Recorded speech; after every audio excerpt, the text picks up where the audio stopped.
Hi, everyone, and welcome to the third iteration of our Collective Courage Conversation series. We are going to give a few minutes to allow folks to arrive. We'll get started in about, 3 minutes or so.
All right.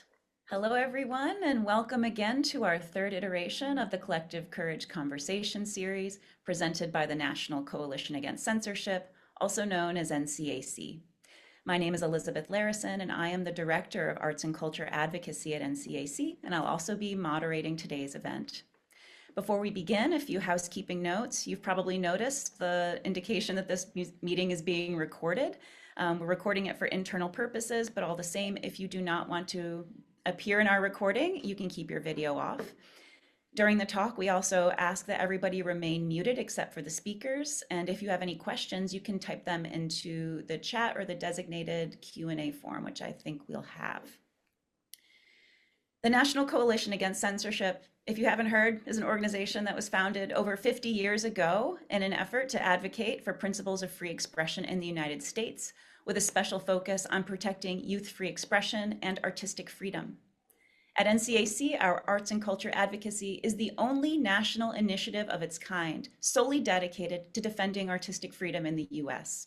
We've been doing this for 26 years through censorship case interventions, where we provide direct strategizing and support to artists of all kinds, curators, cultural institutions, theater directors, publishers that might be navigating censorship pressures. So, small PSA, if that's you, please contact us through our censorship report form, and please feel free to share it with your peers and colleagues. We also do our work through advocacy leadership, wherein we lend our expertise to weigh in on key censorship issues in the news, and through resource creation and dispersion, and through events like this one. Our goal is always to empower people, the artists, the curators, the arts workers, as well as the cultural institutions that make arts and culture in the US what it is. Last summer, NCAC declared in a collectively written statement co-convened by the Vera Center for Art and Politics and signed by over 1,200 individuals and cultural institutions, that cultural freedom demands collective courage. What started out as this collectively authored statement has expanded now into this series of events which focus on different challenges and strategies for meeting the moment and retaining our collective courage and commitment to cultural freedom in the US. If you haven't seen or signed the statement yet, check out a link that is or is coming into the chat, and please consider signing it and sharing it with peers and institutions that you care about. And if you have ideas for future talks, you can send them our way. We have a place on our website taking suggestions. This is a movement that will continue to grow and will continue to provide resources, educational opportunities, and information about related events as time goes on. Today's talk will look thoughtfully at the censorship pressures of the past year and consider a question that many of us working in arts and culture at some point have found ourselves asking. Which way do we move forward when ideological pressures threaten our very institutional values? This past year, there's no doubt that incursions on artistic freedom have been relentless.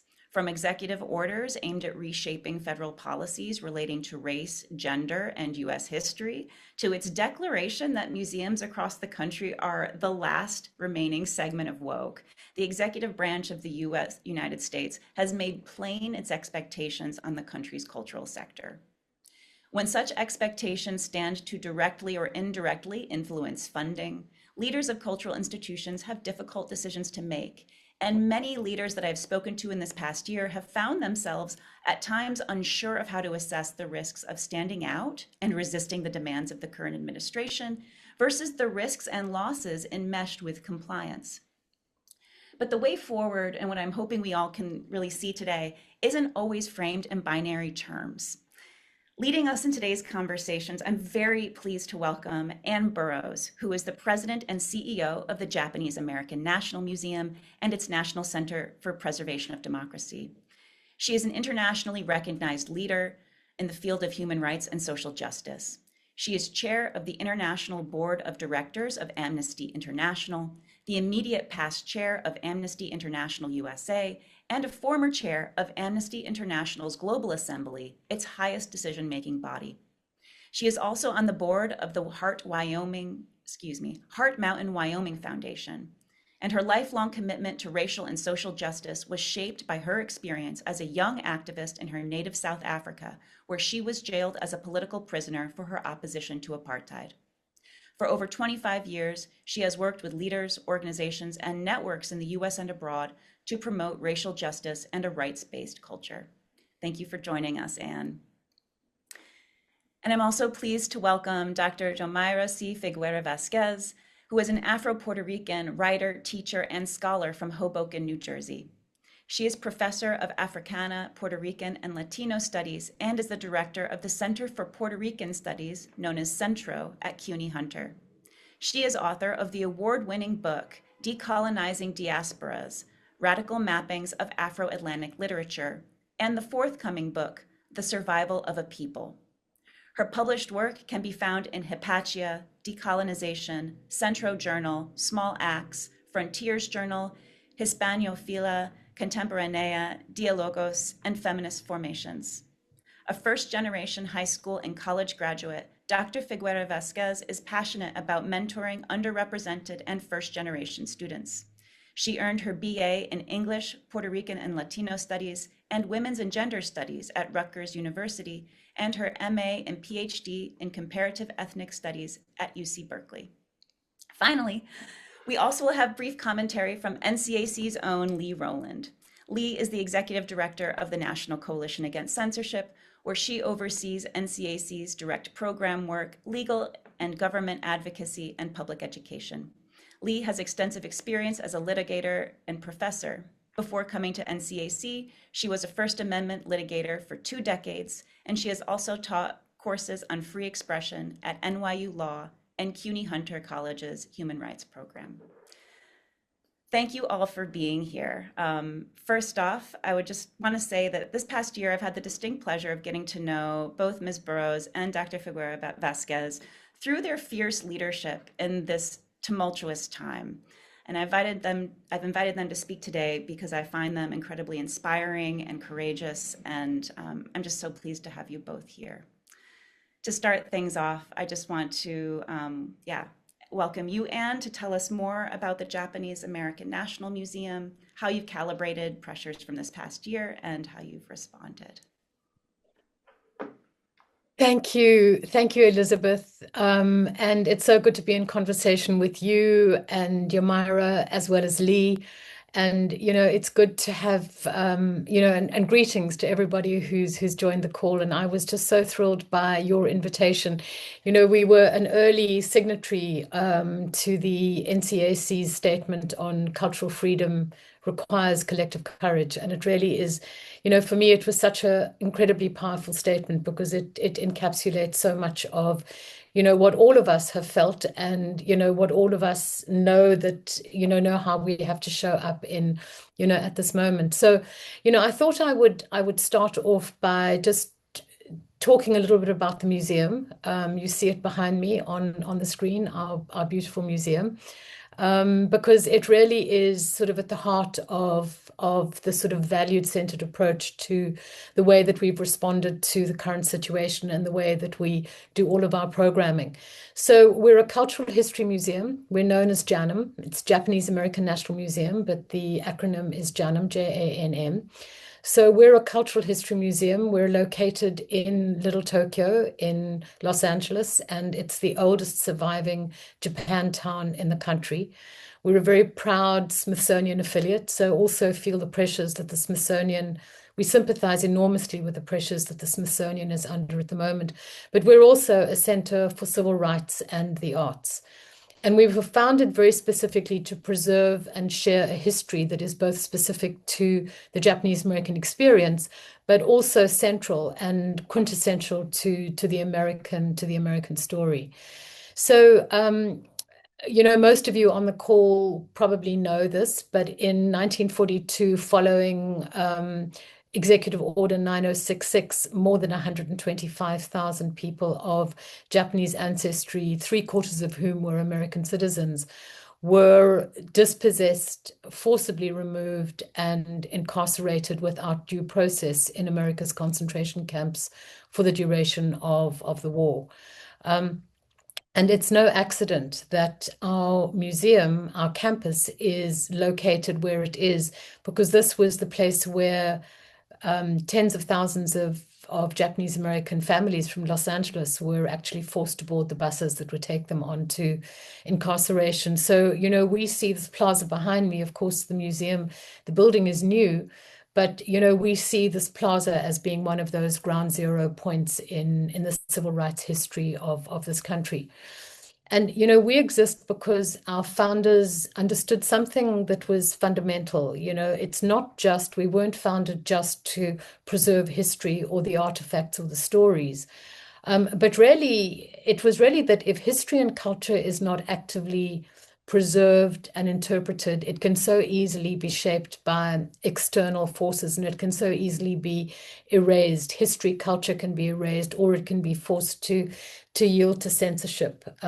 So, our founders, it was as much about preserving history as it was also to an obligation of history and to an obligation to ensure that what happened to Japanese Americans never happens to anybody else. And that sort of critical sort of civil rights birthing has been so much part of our DNA. If we could move to my first slide, this is a slide. It's echoes of history.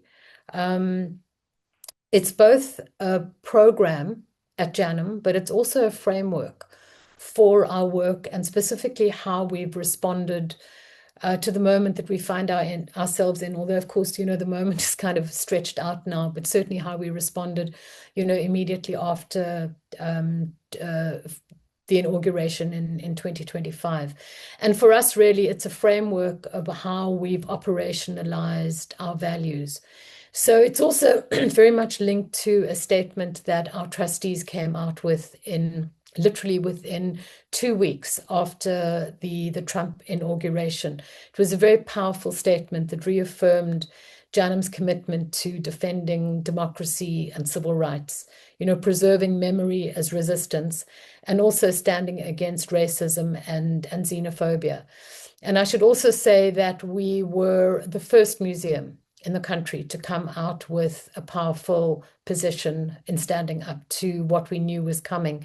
And, for the longest time, it felt as though we were the only museum. And during that time of paralysis and fear, immediately after the inauguration. It was a couple of months before other museums also stood up. But there were many reasons why we did this. Obviously, it was the existential moment, but it was also because in 1942, nobody stood up for Japanese Americans when they were incarcerated, apart from the Quakers and one, I believe it was one ACLU chapter in San Francisco, and a relatively small handful of people.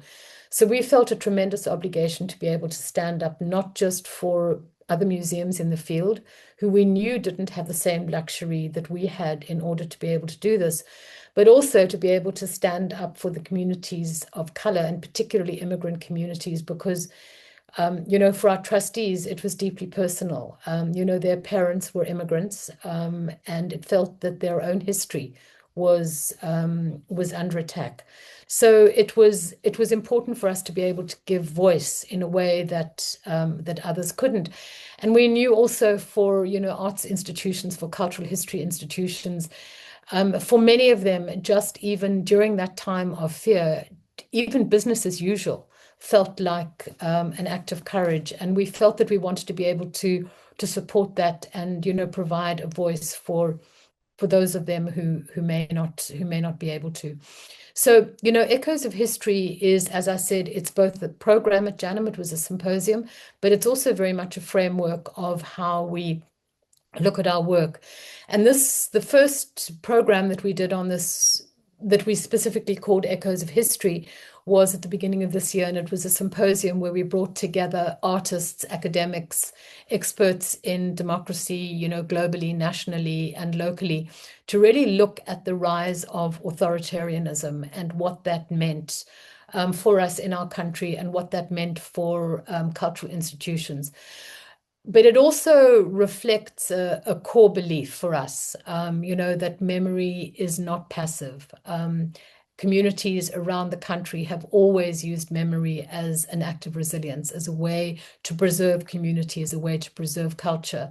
But in moments like this, when it feels that memory is under attack, when history is under attack, when culture is under attack, memory becomes an act of resistance, because holding on to that memory is really an enormous power that we are able to wield, and we feel that it's incredibly important that we don't give up that power. It's also, this was a program that we did through our Democracy Center. We have at JANM our National Center for the Preservation of Democracy. And we've been extraordinarily fortunate to be able to have this, because we've been able to bring people from diverse backgrounds to come together to talk about about race, about identity, about the fragility of democracy, to talk about social injustice, but also as a way where we can bring the lessons of history into conversation with the present and the future, and actually use that understanding of history to spark civic engagement and activism. So, I think that, because of the pressures that we're seeing today, it sort of feels enormously important that we have been able to do this work. Because of the pressures that we're seeing today, the pressures on, freedom of thought, on open inquiry, on the ability to question dominant narratives, we know that it's not isolated, and that there is a very specific and very broad assault on the civic space. And I think that the quote that Elizabeth made at the beginning about museums being, the last, segment of work, it's very, very much a deliberate strategy. And, within the assaults on the civic space, cultural institutions, museums, art institutions are directly within that space. And certainly for us at JANM, we see our work at the museum as being a critical part of, the civic infrastructure of democracy, because we operate at that intersection of freedom of speech and freedom of association. We need to be able to have that kind of freedom in order to be able to preserve evidence, to hold memory, to hold culture, but also to create, critically importantly, to create spaces where people can encounter, they can encounter that complexity rather than propaganda. And I think that that's also one of the reasons why museums are being challenged, why the cultural space is is being challenged because, it's not just simply a disagreement over interpretation.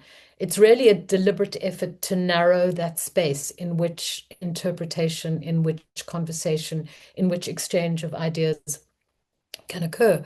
We see history is questioned, history is being erased, scientific fact is being dismissed, culture is flattened, it's being homogenized.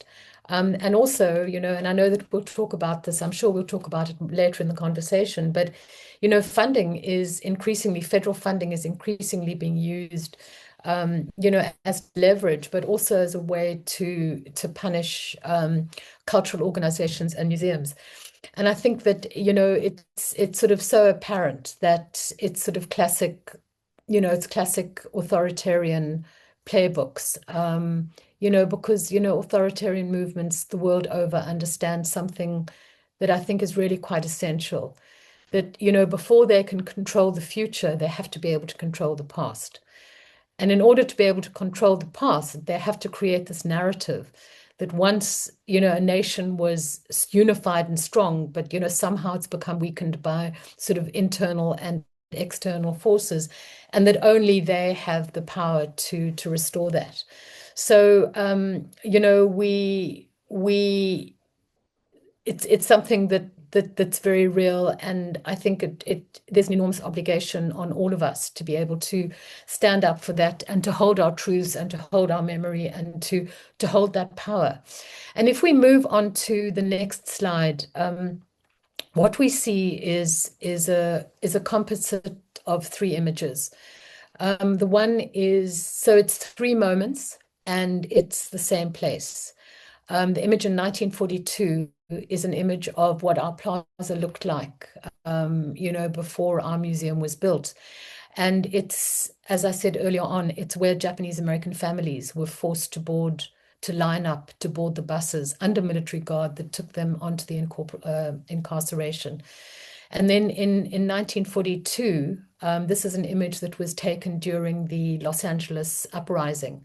And this shows the militarized response to civic unrest. This is just feet away from the museum, and this was on the day that we opened to the public.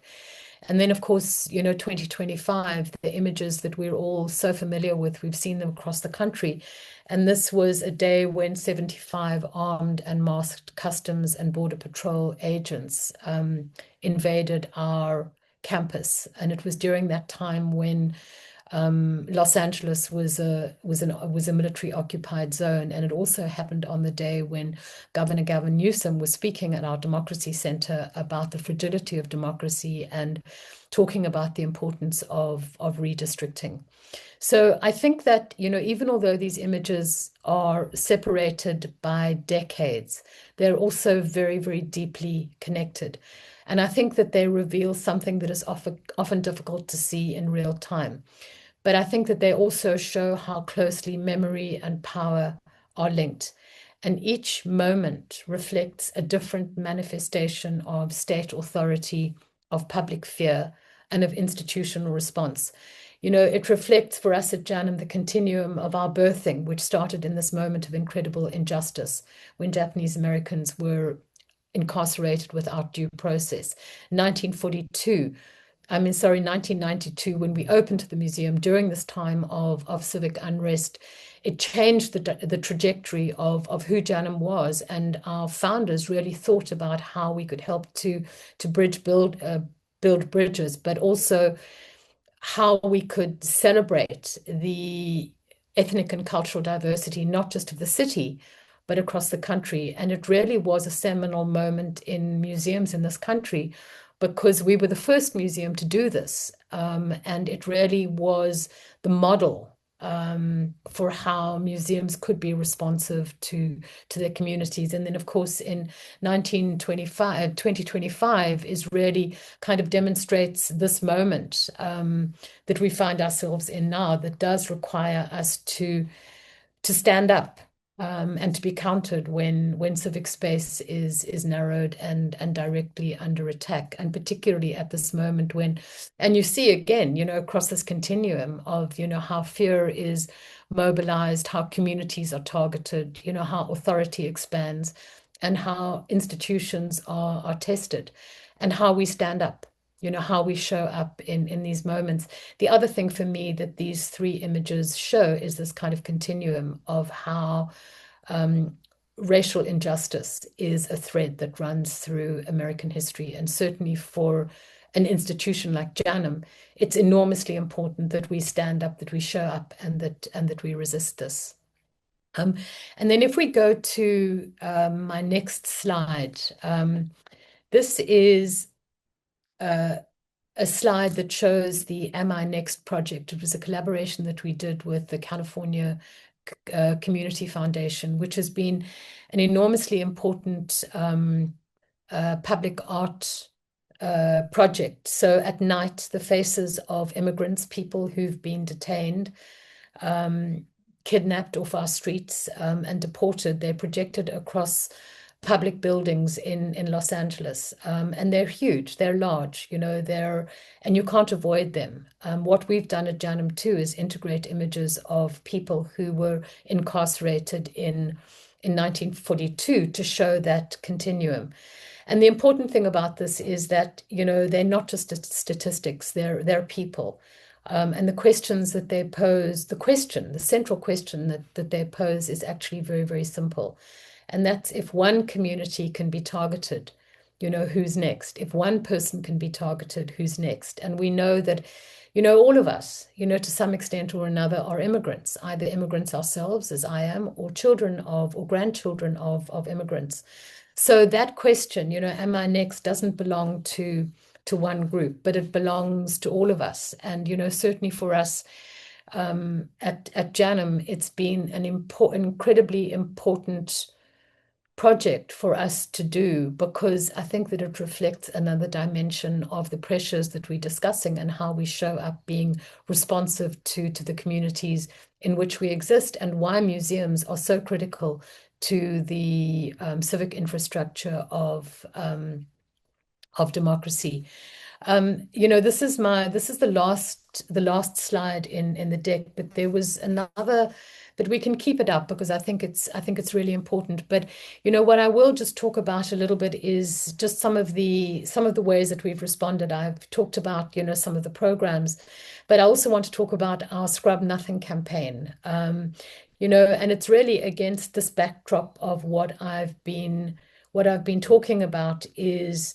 We know that during this time of increased scrutiny of cultural institutions, there was this clear expectation, certainly from the Trump administration, that the field would adjust and that it would narrow, language would be softened, interpretation would be revised, and also content would be removed. And at JANM, we took a very, very deliberate decision, as I spoke in the beginning about our trustee statement, and that's that we would scrub nothing. That we would not alter our exhibitions, we wouldn't revise our interpretation, and we also wouldn't adjust our language to align with any kind of political pressure. And the chair of our board was actually on national television and talked about, JANM will scrub nothing. So it became this meme. We created this T-shirt around it, but it also became a very powerful rallying cry, because when he went on national television, it was in April of last year, and literally within 10 days, we had raised an enormous amount. It was almost $400,000 from people across the country, some who we had no relationship with, and it was in response to the Scrub Nothing idea, but it was because we had had significant funding rescinded, and it meant that there was important educational programming that we were doing at JANM that we couldn't do. So, it's I know that I'm sure in the discussion we'll talk a little bit more about the issue of funding. And certainly for us, for the trustees, we talked about that, and we talked about what the consequences would be. We talked about what the stakes would be. We knew that there might be retaliation. That certainly has happened. We've seen that with the invasion of our plaza. We knew that there would be retaliation in terms of funding cuts. And of course, that happened not just to us, but it happened to institutions across the country. The last point that I'll make, that I'll leave with this, is that, we have to be so careful as cultural institutions that you know, we have to understand that the most significant risk to our space is not a single action. You know, we know that authoritarianism doesn't happen overnight, but we also have to really guard against the normalization of this. So, you know, it's the normalization of caution, the normalization of silence, you know, the narrowing of the civic space. And I think that what we also have to really guard against, and which is really one of the most insidious and dangerous things, is this idea of self-censorship. You know, that just be a little bit more cautious, et cetera, and that things will go away, and things don't go away. And the more we do that, the more we actually shrink that space, and we shrink the ability of us as cultural institutions to be able to stand up in that, you know, in the space of freedom of expression and freedom of association, which is so critical to all of us. So with that, I'm going to pause, and I will hand back to you, Elizabeth. Thank you very much. Thank you so much, Anne, for sharing some of your responses at the Janum this past year and for your amazing leadership in that space.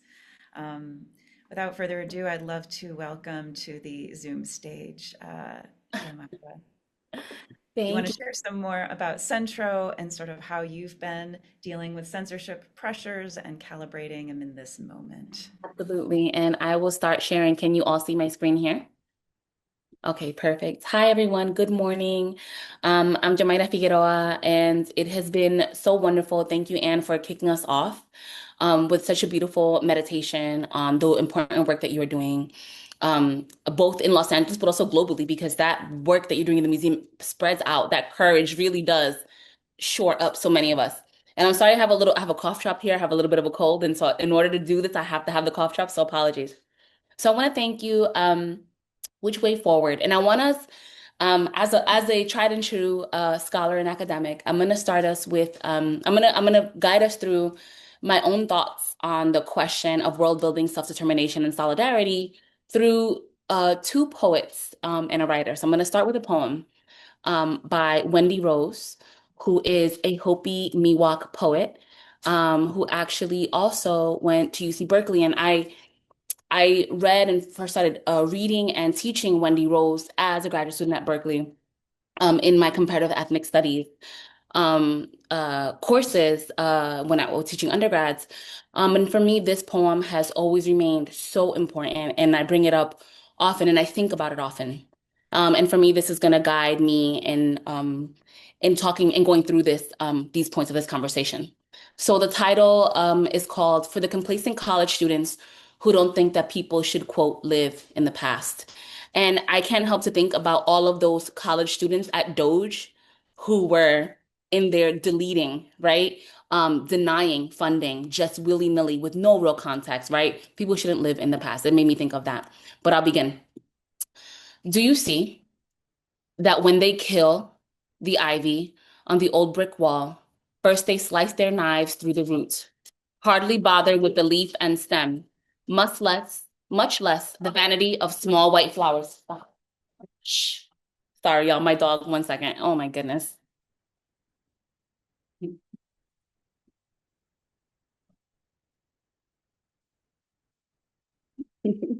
He was very quiet for Anne. She was very quiet for Anne, but not for me. Hardly bother with the leaf and stem, much less the vanity of small flowers, but pull apart the whole body from the base. Just one lethal cut is all it takes. And if someone thinks the flowers were pretty and picks them, it is not to save them nor preserve their seeds, but just to have them pressed and dried into shadows of themselves, or be found later and identified from a book, cataloged and thoroughly studied, or thrown away in the trash as if they had never lived except on display. And you wonder at the name your mother's mother wore, at the wagon or sailing ship she rode, the horses she saddled, the faces she touched, the baby she bore, the baby she buried, the fever breaking like glass in her heart, the terrible stretch to the breaking of her.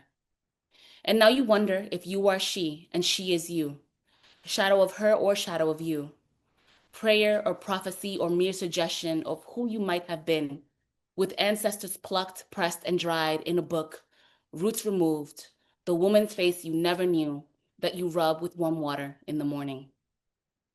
This poem makes me think so much about the work of museums and galleries, the work of art, the work of history, the work of archives that bring us so close to a past that we may or may not know, that conjure memory and violence and promise and purpose, and a memory that both in academic institutions as well as arts institutions and federal institutions, we are asked to forget, to cut away at the root, to make ourselves new, to make ourselves different, to learn and to adapt to a different kind of history, to remake our ethics in a world that is not our own making, right? And so for me, Wendy Rose's poem from her collection, Going to War with All My Relations, becomes such a powerful statement to consider what it would mean for us to reject the cutting of the root, reject the cutting of the memory, reject the plucking of the flower, to stop thinking about our pasts, right? As something that can be cataloged, indexed, and put away into a book, but actually can be a living history that can make possible different kinds of futures and different calculuses of our past, right? And so I start with Wendy Rose as a way to think about the exhibition Diasporic Collage, Puerto Rico and the Survival of a People, which is a show, an exhibition that I co-curated with a team of folks from Michigan State University when I was faculty there, as well as the University of Puerto Rico, as well as many of the students that I mentored and we mentored as part of the Diaspora Solidarities Lab project. I want to talk about this experience because it was an early censorship experience in 2024. When we were having an opening for this exhibit that was multiple years in the making, 7 years in planning and 3 years in execution with funding from the Mellon Foundation. And I have talked about this exhibition in many ways, but what I wanted to do, and I thought this might be the best way because I feel like I can get lost in the rage and the angst and the memory of it all, but I'm going to read to you the statement that I wrote of the cancellation because I think it really encapsulates in a very brief way, briefer than I think I can do here, what happens. And then I'll move on from there. This statement is also printed in the catalog that we printed for the exhibition. And this catalog was also something that was attempted, that the museum attempted to censor as well. They did not want these materials in this catalog, and they refused to carry the catalog in their museum. Statement on the cancellation of the MSU Broad Art Museum opening event and the censorship of Diasporic Collage, Puerto Rico and the Survival of a People exhibition. September 18th, 2024. This morning, my co-curators and I were informed of a decision that came down from MSU upper administration and university leadership regarding the Diasporic Collage exhibition. The mandate was that Diasporic Collage would have to be adapted, or rather censored. Specifically targeted is the piece by Alia Farid, Piquete en el Capitolio, based on a 1973 archival photograph from a Puerto Rican newspaper, El Mundo. This piece was actually acquired by the museum on October the 3rd, 2023. After we had presented the exhibition, they loved 3 of the pieces by Puerto Rican women in this exhibit, and they purchased it for the museum. On October 7th, just 4 days later, they changed their tune and then had been asking us from that time until the opening of the exhibit to consider replacing that image.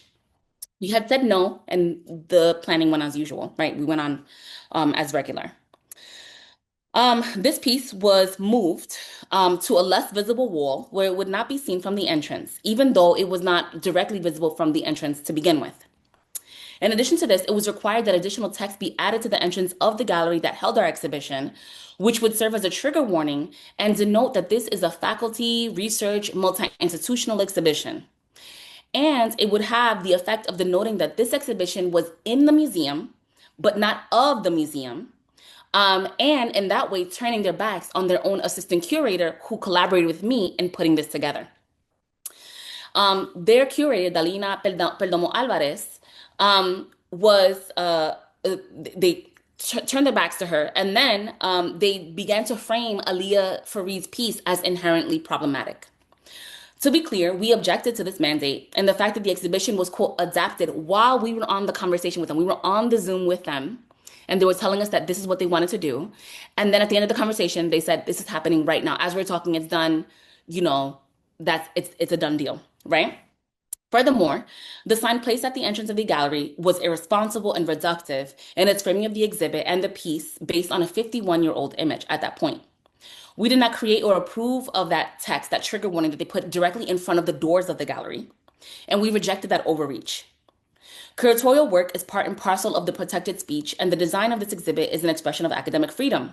Forcing the rearrangement of the exhibit is an act of censorship and the professional work of the curator. What precedent does this set for future exhibitions at the MSU Broad Art Museum and beyond? Can university leadership modify the intellectual productions and curatorial works of its faculty and staff without curatorial discussions and approval? This exhibition was so deeply researched and meticulously prepared over the course of 1.5 years. When we actually got the gallery date from that day forward, 1.5 years, we just worked on it. And that's not even counting the many years before when we were in conversations about this piece, about this exhibit. So it completely dismisses the research and the work of the exhibition, to say nothing of the history of the MSU Broad Art Museum as a place that was dismissive of the work of artists and curators of color, which is also reflected in the fact that this exhibition was scheduled and rescheduled several times since 2018. The piece by Fareed was presented to several university and museum committees, stakeholders, student groups, and faculty, and has had perhaps the most scrutiny of any acquired piece in the history of the museum. All of this work has been dismissed in a one-sided debate. Since we have no direct communication with those making decisions due to their lack of transparency, and there is no accountability for the series of damaging acts by MSU and the Broad Art Museum, we must resign to writing this statement and outlining our disgust with this treatment of our exhibition, the artists, our intellectual labor, and our community.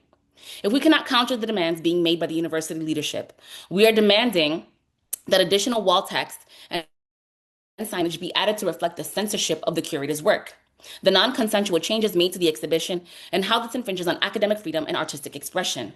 We want this text and signage to be added before the gallery is open to the public. We also demand that the MSU administration publicly apologize for the blatantly racist and unwelcoming atmosphere that our artists, community members, and contributors endured on Friday, September 13th, 2024 at the Broad Art Museum. This is when we were expecting 550 people who had registered, including an outside pavilion, to open this exhibit, as well as 2 other exhibits, all by women of color at the museum. And when I arrived to Detroit, Michigan, landed from New York City, I was told that that opening would be canceled. We were lied to when we were told that the cancellation of the event was not about the content of any of the exhibitions, but rather about the staffing and the capacity of the institution. Too many RSVPs, we can't hold that many people. We demand accountability for the cancellation of the event and the lack of transparency around the decision to do so, as well as for how our group, comprised of primarily people of color, were forced to use the service entrance of the museum during that opening night. And many more were turned away at that door, while the primarily white visitors, donors, board members, as well as other patrons and busloads of students from the Midwest were allowed to use the front entrance of the museum, all in a museum that was quote unquote closed. And here you can see photos of us in this opening where we demanded on that day that they must let us in. But they were already going to allow these groups of white people and donors to enter the museum, but they were going to bar us from coming in, as well as cancel the openings of the other shows, because we found out 5 days later of this one piece in our show. As the curator of the Diaspora Collage, and as the director of the Center for Puerto Rican Studies, and as the PI of the grant that produced this exhibition, I demanded accountability and a full reimbursement of all costs associated with traveling, lodging, honoraria, and fees for all the stakeholders, as well as all associated costs with the exhibition. I demanded transparency, and I said to them, we should know where these concerns came from and who brought them to the administration so that we can have a necessary open dialogue that this situation requires. If one person or persons can appeal to the university leadership in secret and trigger this level of censorship, and we are in turn put in the position of being censored, dismissed, diminished, publicly shamed, and embarrassed, then there can be none of the open dialogue and communication that the administration says that they so deeply desire. Why has our community of scholars not been invited to a conversation in the wake of these irresponsible decisions? The culture of a university and of a museum, in fact, is set by its administrators. The administration says that they're intent in creating spaces for conversation and communication, but this cannot happen through these forms of censorship, labeling, and dismissive treatment. I am unconvinced that productive conversations can be had when the researchers, curators, faculty, funders, and graduate students who helped to produce the show were not consulted at any time during the making of these decisions. This is a disrespectful and cowardly university that hides its hands as it throws a stone, right? The postscript of this is that in the wake of these events, we had many conversations where we brought university administrators, including the provost, as well as folks who were deans and chairs and funders, to a conversation to discuss what actually happened that evening of the opening of Diaspora Collage and the like wide range of disrespect that our community faced. We engaged in a series of conversations with the university and the staff, and we were able to receive a full restitution of the exhibition, as well as a commitment for additional support of all of my graduate students who worked on the exhibit received an extra year of full funding with just clear fellowship funding. We also were able to reimburse every single artist and family member of those artists that traveled to Michigan from Puerto Rico, from California, from New York City, from Ohio, from Chicago. Everyone was reimbursed for that. We also demanded a $40,000 community microgrant fund to be established by Michigan State University, which for me is pennies. It's a pittance amount of money. But they agreed, and so they created this fund. And with the support and the expertise of the Center for Puerto Rican Studies, those funds were redirected to community organizations across the United States. And for me, that's just the beginning, because this exhibition then made its way to New York City, where we had a proper opening for our community, where we brought in all the artists as well to welcome them. And now it is in Chicago, and from there it will go to Puerto Rico. For me, this was one of a deep moment of fear. And I wanna say, like, I read the statement that I wrote, and I wrote it with lots of rage in that moment, and I could be all bravado, but so the reality is that I was outside of MSU in that moment. I had been a faculty member there, had been arranging for that exhibition there, but I had then moved on to this administrative role at the City University of New York. And I had still, had this connection to this exhibit, was still organizing it. And so I could sit from my position, tenured full professor, director of the largest research center at CUNY, and say all these things. And I will say that it was important for me to speak out in particular, and you can see here in this photo here, this is one of the artists who made the Mundillo. This is the curator, Wendy Cosme, who's from the University of Puerto Rico, and Dalina, who's the local curator at the Broad Museum, which since this exhibition has been facing incredible amounts of bullying, right? And lots of disrespect at her institution. And I'm happy to speak on it because I think it's also about our positions of power, right? From my position, I was able to say these things and I was able to demand certain restitution. But I do know that in fighting back, the ramifications are wide. And one of the ramifications of us demanding justice is that someone that's in a weaker position is facing a very difficult work situation, right? With these institutions that are unrelenting, right? In the ways that they want you to acquiesce to their demands. For me, this is so much about language. And so this is an image of the exhibition at CENTRO. And so this is so much about language, and it's about policing what it is that we do, who we are, and how we speak to ourselves in the present, and how we speak to each other about the past, right? And it makes very clear to me, and actually I have this a little bit out of order, so this is supposed to be in this order. So it makes me think about the work of Ngugi wa Thiong'o, the late Kikuyu writer and thinker, who in his 1986 text, Decolonizing the Mind, began with a treatise on language, right? He tells us that the choice of language and the use to which language is put is central to a person's definition of themselves in relation to the natural and social environment. Indeed, in relation to the universe itself, right? Or to the entire universe. He talks about colonialism, right? And these forced mandates of our modern world, right? Our capitalist world system that we're living in a moment. And the demands to change our language and to change our cosmologies and our thinking as a cultural bomb. He says that in the attempt to police our language, in the attempt to police the way we think about ourselves, the way that we might engage in solidarity with others, we are buying into the power structures are actually trying to make us think of our past as a wasteland of non-achievement, right? So to not recognize our past, to not celebrate the things that we have gone through, is to give in to what he calls the cultural bomb, right? Your past is a wasteland of non-achievement. And the idea of liberation, of resistance, of speaking back is a remote and ridiculous dream, right? And so museums and galleries, public art spaces, archives, and these other kinds of institutions, both public, private, and community-based, provide us spaces, cracks, right, in this larger system that is attempting to be all-encompassing, that is attempting to discipline us into how we should think and what we should do and how we should move and who we should be in solidarity with, right? These are the spaces where community gets to meet each other eye to eye and understand themselves and one another. I'll never forget one of the most powerful experiences I had was taking my mother, who, born and raised in rural Puerto Rico, to her first museum visit in 2020. We drove to Chicago, no, 2021. We drove to Chicago to see Forecast Forms at the MCA, and I went through the exhibit through every single piece of this giant Caribbean and exhibition. And she asked me questions about every single piece. My mother, who studied up to the 8th grade, right? Who was like, well, what does this mean? What about this? Well, this is what I heard that Haitians do XYZ. And I'm like, well, let me explain to you, right? And there was a moment where they saw one piece, and it was a palm tree, an enormous palm tree, life size, lynched, hanging from the ceiling of that museum. And my mother and her husband stopped in their tracks. And first her husband said, well, that's not how that goes. That should go in the ground. I don't know why they have it hanging up there. Very, very countrified folks, my folks. And then all of a sudden my mother stood next to me and she whispered to me and she said, they're so brave.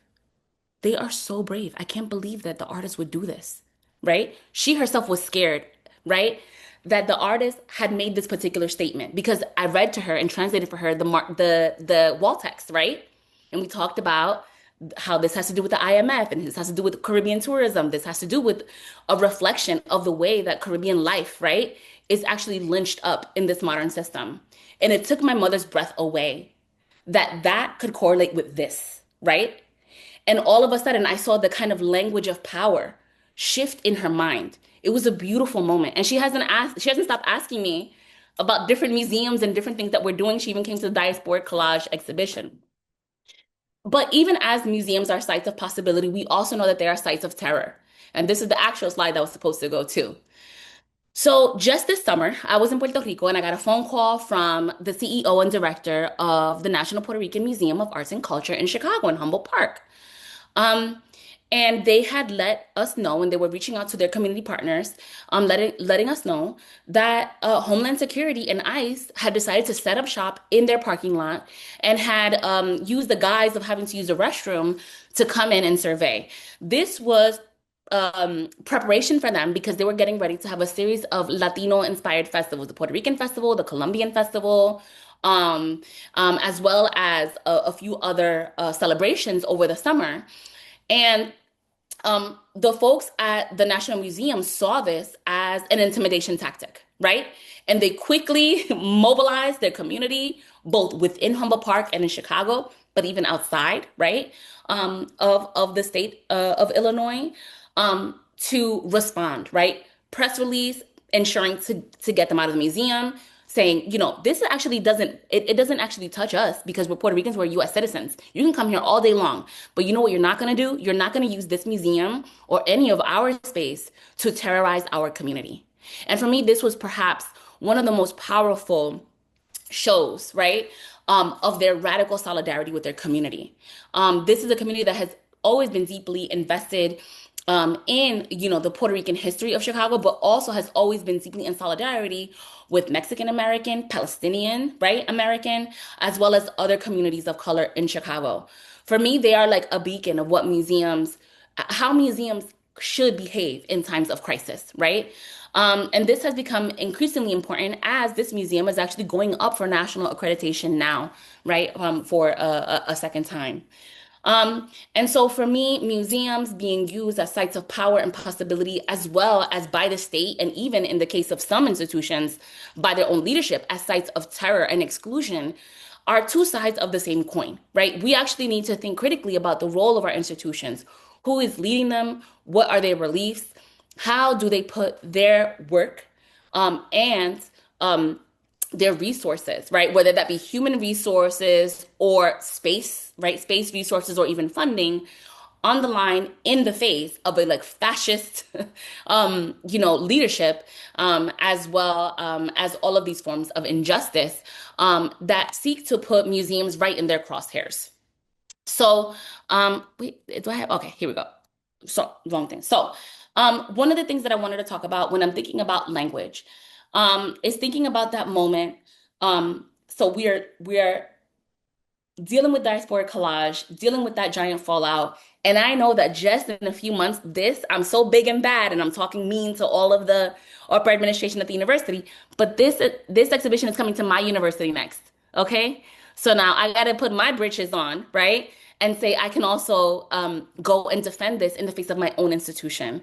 And so we had to do that work as well as at the same time I'm leading Centro. And so we have this moment of having to think about, well, what is the content of our website say? What do we say about ourselves? And are any of the words that we use to describe the work that we have done for the past 53 years in the kind of bank of banned words that some adolescents and some Neanderthals in Doge and at the White House decided were banned, right? And so I took some screenshots here of our website and the way that we talk about ourselves. And what we found was that in the face of this censorship and in the face of folks really thinking about, do we scrub, do we clean, do we remove, do we edit, we found that we had nothing to change. We actually had nothing to scrub, right? On our site. So here, about us. Founded in 1973 by a coalition of students, faculty, and activists, the Center for Puerto Rican Studies is the largest university-based research institute, library, and archive dedicated to the Puerto Rican experience in the United States, and it's also in the world, right? We provide support to students, scholars, artists, members of the community at large and beyond New York. We produce original research, films, books, educational tools, and are the home of the Central Journal, the premier academic journal of Puerto Rican Studies, which is turning 40 very soon. Our aim is to create actionable and accessible scholarships to strengthen, broaden, and reimagine the field of Puerto Rican studies. Our vision, developing a shared vision for Centro, was and continues to be a collective process. We will continue to expand our efforts to collect, preserve, and provide access to archival and library resources, documenting the history and the culture of Puerto Ricans. But we must do it in broader and inclusive ways to be able to integrate, support, and encourage interdisciplinary research in new emerging subjects that are traditionally invisible to researchers, as well as emerging issues that are dramatically changing our lives and ways of living today. And then we talk about our history, right? Rooted in the the political projects of the 60s and the 70s. The origins of Centro were collaborative and community facing. Among its founding principles was the desire to take the mystery and oppression out of learning, to bring the community into the university, and to, quote, project the university outward in new ways. The formula was radical and necessary. Centro called for radical changes to the way the academia conducts itself, views itself, how it recognizes and assigns leadership. It was clear that many of the founders that the production of knowledge about Puerto Ricans in the diaspora must be guided and responsive to our community's needs, right? So this is just some of the language that we use to talk about ourselves. And we have then at the end, right, true to the struggles in this moment, right, true to the struggles that created the conditions for Centro, we seek to link scholarship to social action, policy debates, and to contribute to the betterment of our community and enrichment of Puerto Rican studies. What we realized in doing a crawl, like a deep crawl of all of our materials, was that the Centro's founding mission, its values, its purpose, and its outlook, even though we understand that just by being Puerto Rican, we are like, in the crosshairs of this administration, the language on our website did not reflect any of the language that was in vogue, right, in the kind of moment of racial reckoning. In the post 2014, in the post 2020, in the wake of the Black Lives Matter movement, right? All of the language that came, all the social justice terms that were then codified to signal, right? Like to signal a particular kind of politics and ethics. None of that language was actually part of what we were doing because what we were doing was already rooted in a deeper history, right? And I think that what became really important in talking to some of my colleagues and peers at other institutions was trying to thread it for those that did find themselves in that place where they're like, well, we're not going to get rid of this. We have to change that. We can't say diversity. We can't say blah, blah, blah. I was urging them, dig a little bit deeper. What do you actually mean when you're saying this? What was this word a catch-all for you, right? And if it was just a catch-all, then maybe you should have abandoned it a long time ago, right? Because we need to figure out what we're fighting for, not just in the good days when there's plenty of funding for diversity and for all the key words that we like, but in the bad times where folks who had already been doing that work for decades were doing it without the ability to get the funding that we were able to get in that little pocket of time, right? And so for me, doing this work is about doing this ongoing dialogue in community. It's an ongoing dialogue that is also part of our memory keeping, right? And our memory keeping is so important in terms of how we conceive of the future possibilities of our communities and our families. And so I'm thinking about this work across institutions. And again, I love that Ann and I are talking from different positions. Me from working within university institutions and museums and galleries within those institutions, right? And Ann from having to be the person out in front, right? There's no one really, I mean, the board, right? But like these are different facets. These are refracting differently, right? Like these events, these like political events that are ongoing, right? Catastrophic events of war, right? Which is what our nation is known for, founding itself and continuing war endlessly, becomes so important for us to contend with. But it's also kind of an ongoing script in the background. Even in the good times, right? We're worried about when the other shoe is going to drop. But in these times, it's so important for us to dig deep and to think about these moments and possibilities for solidarity across difference, right? I'm going to end with just a little stanza of this poem by Angela Maria Davila, who is an Afro-Puerto Rican poet, or who was. This is from her collection Animal Fiori Tierno, which CENTRO just translated, and we just published through our press a bilingual edition of her very important book from 1977, Fierce and Tender Animal. And she says in this part, con el recuerdo al hombro, pero fíjense que muchas trampas hondas nos detienen y cómo con la onda nos movemos y nos vemos aquí. Memory is slung over my shoulder, but hey, isn't it something? How many deep snares stop us, and how with the deep we move and find each other here. The finding of each other here is a promise. It truly is a promise. And perhaps it is in our institutions, our museums, our galleries, our archives that we can find each other over and over again and remap and rethink everything that we've been told about each other and to get to learn each other, right? In new ways that could radically remap our futures and the possibilities for just life, right? And a good life on this planet. So just want to say thank you. Beautiful. Thank you so much, Yomaira. Thank you, Anne. Next, I would like to turn it over to our Executive Director, Lee Rowland, who in the past year, NCAC has been sought after by a couple of other cultural institutions for advice and feedback for how to deal. And Lee's given some great talks about it, which is why I'm excited to welcome her here. Hi, Lee. Thanks, Elizabeth.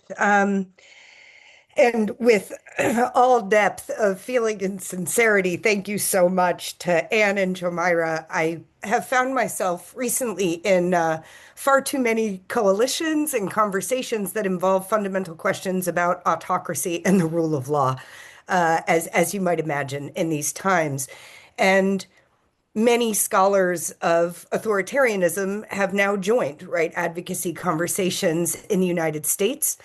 And all of them have echoed that although we have a limited number of case studies of countries that have rescued themselves from the slide of autocracy, that when it happens, it is not the courts, it's not the legislature, and of course, it's never the executive, right? The aspirational autocrat. It's civil society that keeps our values intact, that refuses to forget, right? And offers us this vision of freedom.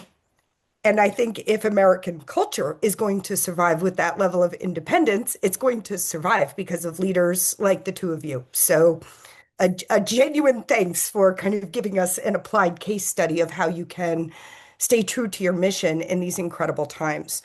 I do want to be quick because I feel like you two were both so rich. I want to make sure that there's time for conversation. So I'm not going to use slides, and I may talk a little quickly, but I want to go over a few recent events at institutions that have responded differently from both how CENTRO and JANM have responded to this moment. So hopefully we can pull out some lessons. The first is, as both of you have beautifully illustrated, that everything is about mission, right? We are talking about cultural institutions that are something other than just naked capitalism, right? We don't have shareholders just concerned with profit. We are here for principle, a core mission to remember, right? And to share culture.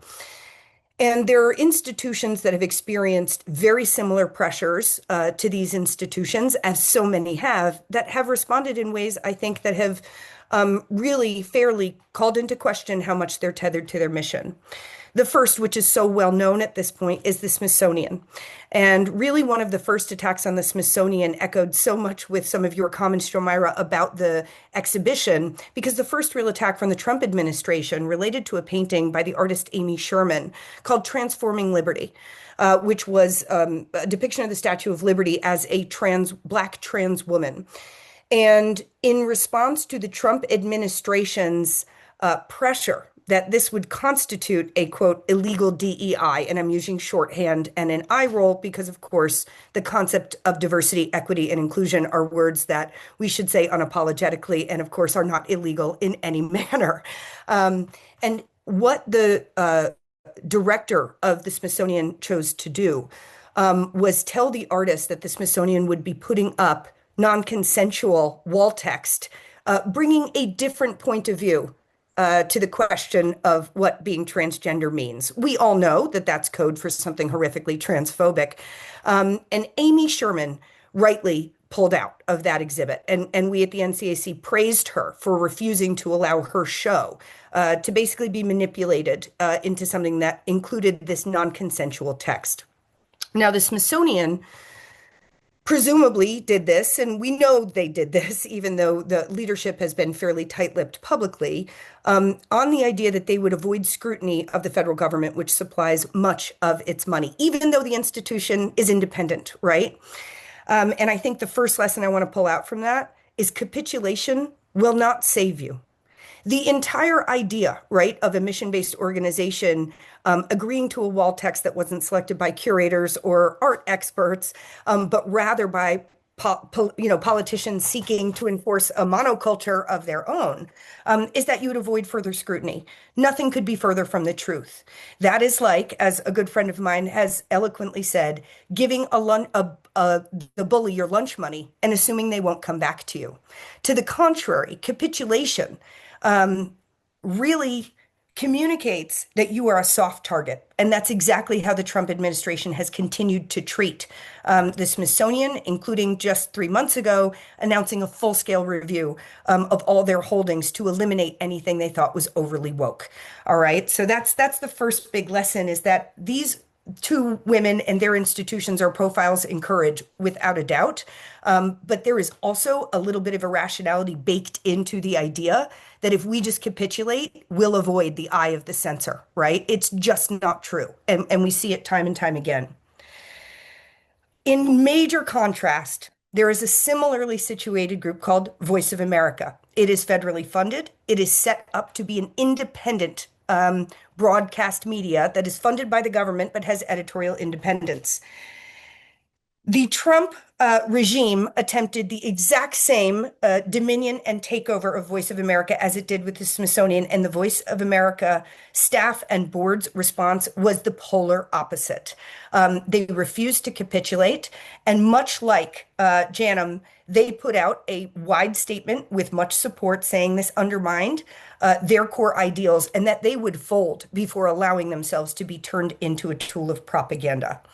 The Trump administration is still coming for Voice of America, but just last month, in league with several press freedom advocacy groups, their board members and key staff, they filed a lawsuit under the First Amendment challenging the Trump administration's continual attempts to come at them. And in their lawsuit, and I'll put the link in a chat in a moment, they said, and I'm quoting from their complaint, "The administration, acting through defendants, has censored the news coming out of Iran. Interviews, video footage, and stories about anti-government protests within Iran have been suppressed. Reporting on elements in opposition to the Iranian regime have been banned from VOA's Persian service.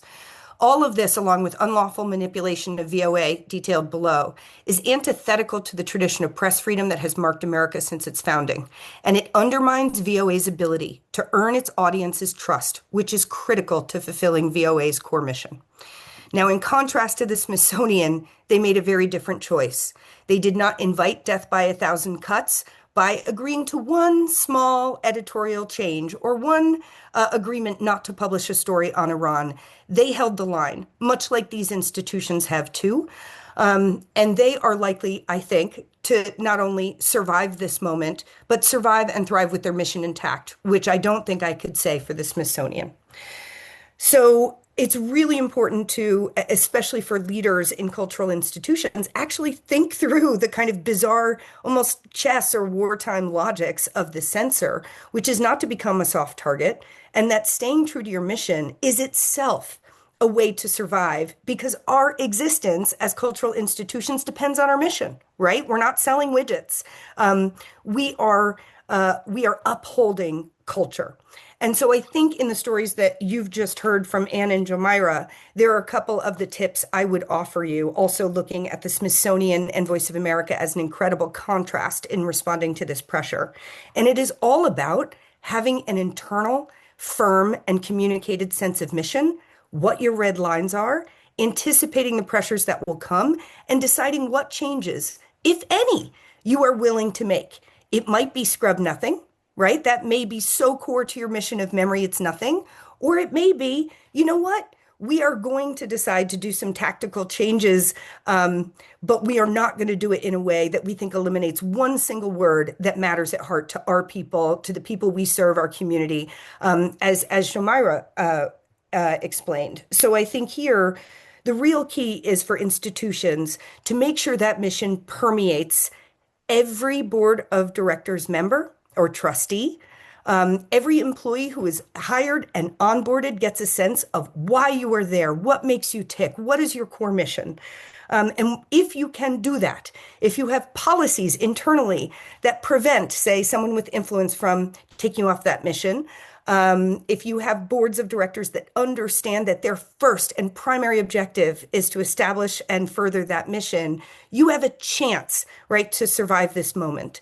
And the last thing I'll say is cowardice is contagious. And I think we heard elements in both of your stories, right, about people looking to others and saying, oh, well, they didn't stand up.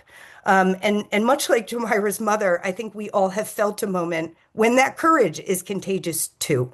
And so, cowardice is dangerous and it can spread, but we have power as people who are in culture institutions, are enmeshed in the civil society that is going to be, right, the thread that pulls us out of autocracy if we can make it.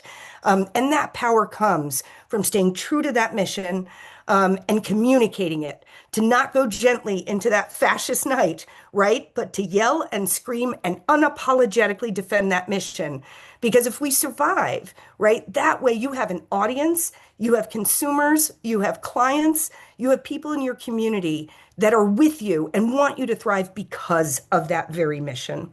And as consumers of art, by the way, if you are not engaged in an institution and don't have that power, we can use our power as part of the community to give positive feedbacks to institutions like Janum and CENTRO that have stood up for those values, and to make sure for other institutions that don't, that are in your community, either digitally or locally, that we give them that feedback, that that's unacceptable, that too is an existential threat to their existence. That is, that we as consumers tell the Voice of America, we will be with you, and tell the Smithsonian, these are choices that undermine our confidence in the very mission that we thought you stood for.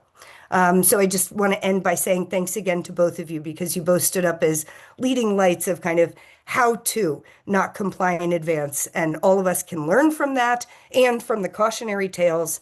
And collectively together, we've got a chance of keeping those missions intact by refusing to comply in advance. Thank you so much, Lee. And thank you, Anne and Yomaira, too, for your, again, rich presentations. I know that we are nearing the end of our slated time, and I wanted to ask if you both have time for maybe 2 questions. Yeah. Thank you. So as Lee mentioned, obviously there have been financial pressures that threaten the sort of viability of institutions, and also difficult decisions always have to be made in moments like this. I was wondering if you could both talk briefly about the role that your board leadership played in your respective organizations' responses to pressures this past year. How did you broach the subject with your boards in the context of risk or emergency management? So, I can probably go first and try and answer this quite briefly.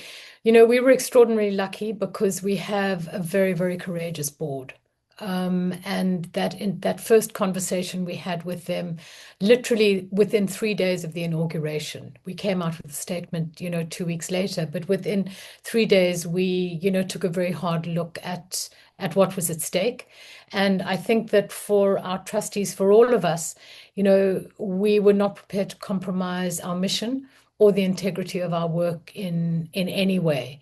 And for us also was that we could not allow the threat of federal funding to compromise our work. So, for us, it was an unequivocal decision. And what I have to say is we did lose very significant federal funding. It was almost, $750,000, as did everybody else. But what has been enormously important is that our members, the public, even those folks we don't have relationships with, as well as the donor community, has really stood by us and has kind of acknowledged the impact of the positions that we've taken. So it's always hard to lose funding, but it was the right thing to do. And for us, maintaining that integrity and maintaining the credibility of the work that we do was really more important than than anything else. Thank you. And I mean, in my experience, for the things that happened at Michigan State University, we had no support whatsoever from the upper administration. I think the provost had taken it upon himself to make a unilateral decision based on a complaint that he had received about someone possibly being offended, and decided to end this exhibition. And we really did not receive any support or any understanding from that position. In fact, they were just like, you just don't understand. We needed a lot more. You needed to do a lot more work on this. You needed a lot. And so we produced and we showed them all the research, and then they just couldn't say anything, right? But we did get a lot of support from the lower administration. That's like from department chairs and other folks, as well as from faculty and students and community members that really put the pressure on the university. At the same time that I was balancing this problem at that university, I had to deal with my own university, where I was running the center and then also, reporting directly to the president and the chancellor of the university, right? So when I knew that this had become a problem at Michigan State University, I turned around, fighting that battle, took a minute to say, hi, y'all. I'm having this huge problem at my old institution where I have all of this money and this grant money parked. The grant is coming here, and guess what? The exhibition is also coming here. I'm so sorry to bring that problem to you here. But I had a conversation with the provost, with the president, and with the chancellor's office, with the chancellor himself, as well as the chancellor of communications. And I just talked candidly about what this was. And it was kind of like a breath of fresh air to talk with them, because they were just like, well, if this is art, and it's also art that is about research, like this is an image from 1973. No, there's no problem with this exhibition. There's absolutely no problem with this. What's going on? There was a little bit of a what are we going to do on the opening night? And some of the folks in the upper administration said, well, we support it, but we're not going to come, But then at the end of the day, they were there. And then, they showed up and they were like, you know what, we love it. Everything is fine. And for me, that was really great. So that's for me on the kind of level of like administration to administration around the exhibition. And then when it came to CENTRO, when it came to the conversation about what are we going to do? Do we have to clean this website? The only thing that we actually took off the website were people's emails, their personal, like their direct emails. And so we already were having a situation with some of our researchers who were researching certain areas that were being there was like that dog whistle out of DC. And so we had some of our researchers being harassed via email.